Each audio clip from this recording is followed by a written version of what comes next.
There is a curious and troubling passage in Luke's gospel in which Jesus says to his disciples, "Do you think that I have come to bring peace to earth? No, I tell you, but rather division." Over my years as a pastor, I have seen a great many stained glass windows. One church I served had a wonderful west window with Jesus knocking at the door of a person's heart. I've seen stained glass windows of Jesus holding a lamb, or of Jesus welcoming little children sitting on his lap, saying with the caption, "Suffer not the little children, for to such belongs the kingdom of God." But I have yet to see a stained glass window where Jesus has whip in hand and is cleaning out the temple from the money changers and the corrupt religious establishment. And yet, that Jesus too is in the Bible. One of the problems that the faith has had for generations, for centuries, is something called syncretism, the melding of the common culture with religious belief. It goes back as far as the Old Testament.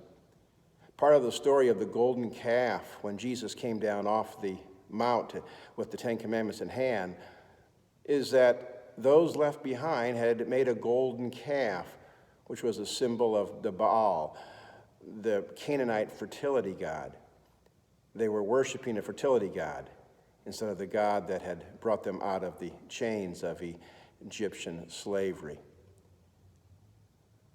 It was Richard Niebuhr who I believe wrote a book entitled Christ in Culture, in which he says that syncretism is always a temptation as we make compromises with the culture around us. Ben Howe, in his new book, The Immoral Majority, says that we humans have an uncanny ability to justify those things that we do under the auspices of God. Some of the greatest atrocities that have happened in history have been done under God's name.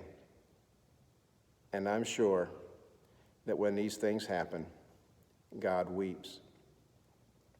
Tony Campolo, in one of his newer books called Red Letter Revolution, with a subtext of what if Jesus really meant what he says, challenges those who take Jesus seriously to consider the words of Jesus, the red letter words that appear in many New Testaments and in many Bibles, to set aside for the moment the teachings and interpretations of Paul and of the Old Testament, but to focus on the teachings of Jesus.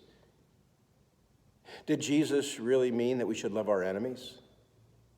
That we should walk the second mile? That we should turn the other cheek?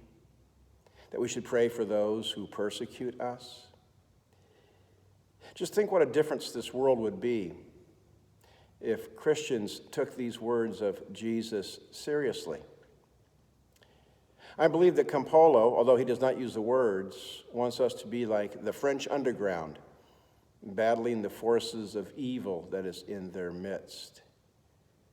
We are called to be a light to the nations, a beacon of hope, showing people a better way. Early Christians were called the people of the way because they followed the way of Jesus. And they found that in so doing, they found truth and life, real life. They found a life worth living. I'm Frosty Crummell, the minister at First Federated Church, wishing you a good day.